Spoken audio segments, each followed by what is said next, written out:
The scent of rosemary still clung to my fingertips as I stood over the kitchen counter, mid-prep for a lamb roast I'd planned to bring to dinner.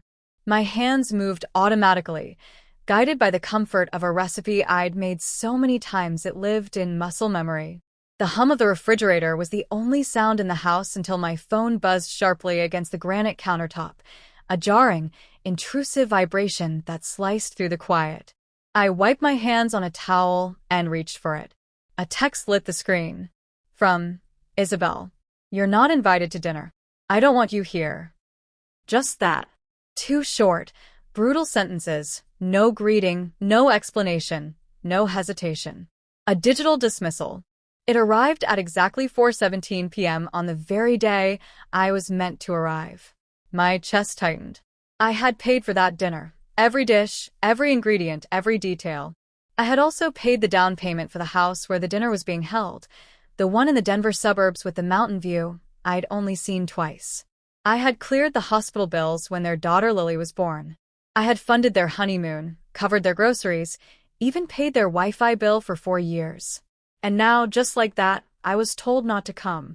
My fingers, calm and oddly steady, typed one word in reply. Okay. Then I set the phone down and walked to my desk. From the drawer, I pulled out a black leather ledger, the one where I documented everything. Every cent, every gesture. $120 for the baby stroller. $5,000 for their wedding DJ. $20,500 for the deposit on their house. Page after page. Each line was neat, numbered, and dated. More than 150 entries of love disguised as financial support. I didn't cry. I didn't yell or call. I simply opened my laptop and erased the digital copy, gone, as though the last few years had never happened. Then I went quiet. No more transfers, no more reminders, no more phone calls checking in. I realized they had mistaken my love for a lifeline. And they had no idea that, with that one message, they had cut the rope themselves. But the rot hadn't started with that text. The poison had entered much earlier, with a whisper I was never meant to hear. It was a crisp spring evening when I'd driven across town to drop off a care package. Homemade soup, a few frozen meals, some diapers. Isabel opened the door with her phone pressed to her ear. Yeah, she's here again, she said, her voice edged with irritation. Her words carried clearly from the Bluetooth speaker sitting on the entryway table, echoing across the hall. I swear she just looks for excuses to show up. The air left my lungs. She wasn't even trying to hide it. She knew I could hear. And when she finally turned to me, her smile was thin, fragile, a mask barely holding. Oh, hi, Catherine, she said, her tone falsely sweet. That's so kind of you again. I handed her the bag without a word, nodded once, and walked back to my car. That was the first time I considered pulling back. But I didn't. Not yet. Leo, my son, had always been tender-hearted. He used to call me every weekend, his voice warm and steady, a lifeline to the quiet of my house. But after Isabel, those calls had dwindled. Slowly, quietly, the volume of our relationship had been turned down by another hand. The following week, I paid their car insurance. No response. The next month, I offered to babysit. They told me Isabel's mother already had plans with them. And now this dinner, the one meant to celebrate the home I had made possible. I had offered to host, bought the groceries, even arranged catering. I thought I was part of their family. Turns out I was just the foundation, invisible once the walls were built. When that text came, I didn't feel fury or sadness. What I felt was an icy stillness spreading through me, the unmistakable calm of a woman who's finally done explaining herself. I had allowed this imbalance for too long, mistaking fear of being forgotten for love freely given. But this wasn't love anymore. It was a transaction. And I was closing the account. I sat at my computer and began severing the invisible threads. Paused the automatic rent top-up. Canceled the next mortgage transfer. Changed passwords to the shared family accounts, streaming, shopping, all of it.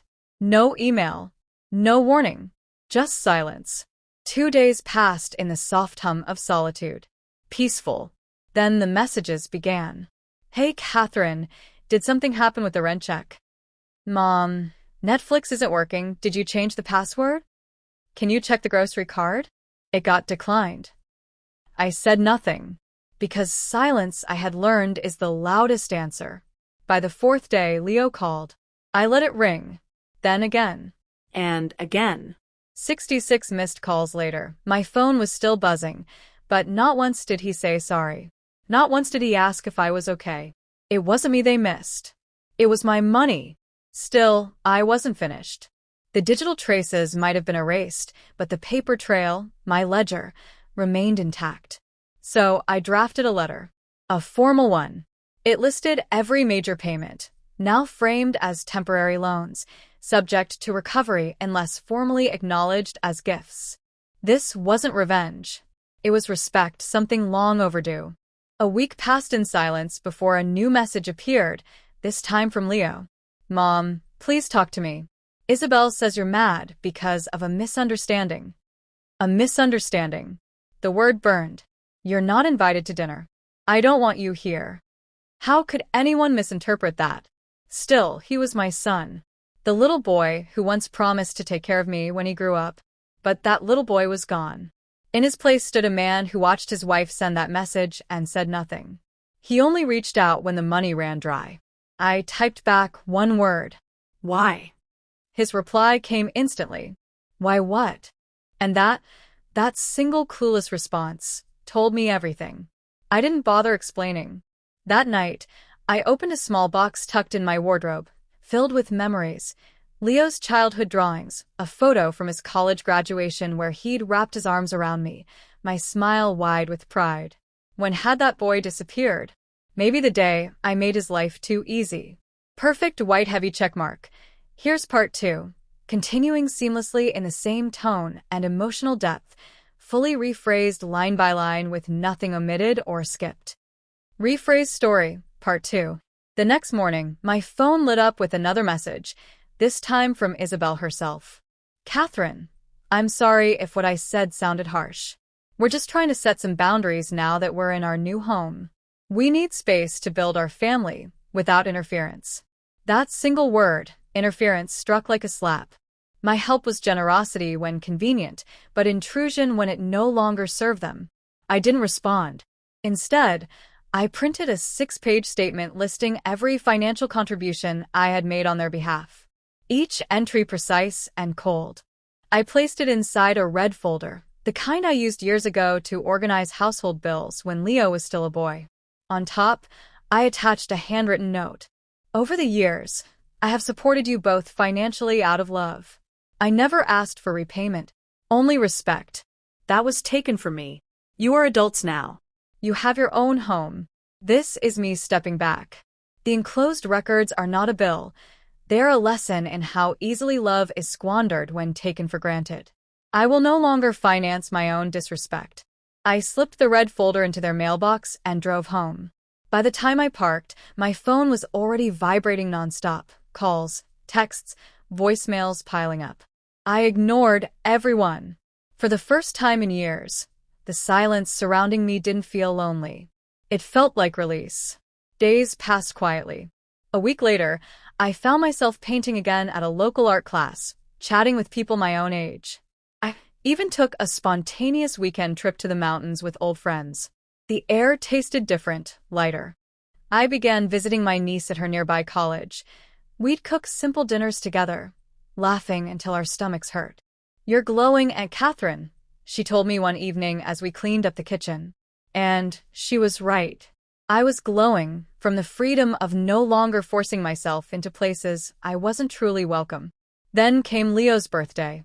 The dinner I'd once been uninvited from. One of Leo's oldest friends, Ben, reached out a few days before. He'd seen the guest list. Catherine, are you coming to Leo's party? I told him the truth.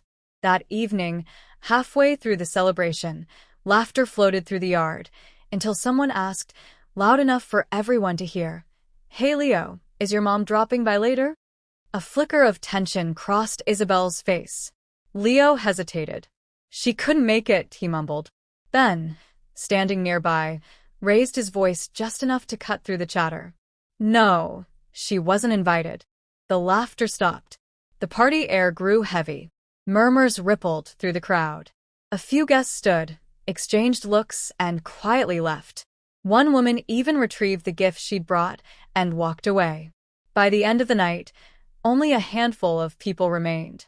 Later, Leo's voicemail arrived, his voice strained, breaking. "Mom, I don't know what's happening. People are turning against us. Isabel's upset, crying. Can we just talk?" I deleted it without listening twice. A few days later, a letter came in the mail. The handwriting was his. "Mom, I'm sorry. You didn't deserve any of this. Somewhere along the way, I stopped seeing you as a person and started seeing you as just support. I let Isabel speak to you in ways I should have never allowed. I was too afraid to upset her, and I lost you because of it. I want to fix this, not with money, not with help, just with me, your son. If there's still a chance." Reading those words, I felt the ache of memory, the boy who used to scribble "I love you, Mom" on crooked birthday cards. But the man he'd become was harder to recognize. I needed time. It started one morning with a knock at my door. When I opened it, Leo stood there, exhaustion etched into his face, baby Lily cradled in his arms. No, Isabel. "Mom," he said softly. I didn't know where else to go. My heart clenched, but my guard stayed firm. Lily reached out with tiny fingers, and instinct overrode everything. I stepped aside and let them in. Once seated, he spoke quietly. She left. Packed her things last night and went to her sister's. She said I needed to figure out who I'm loyal to. "And have you?" I asked. He looked at me, eyes full of regret. I thought I was.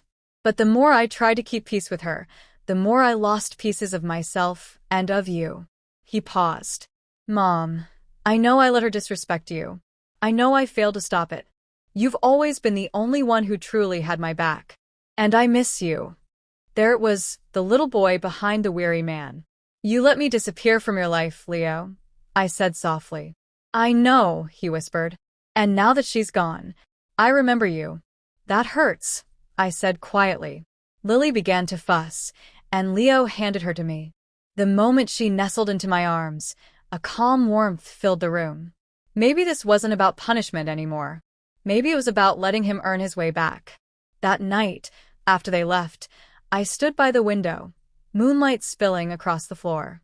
The woman staring back at me in the reflection was someone new, someone who had finally learned that boundaries weren't walls.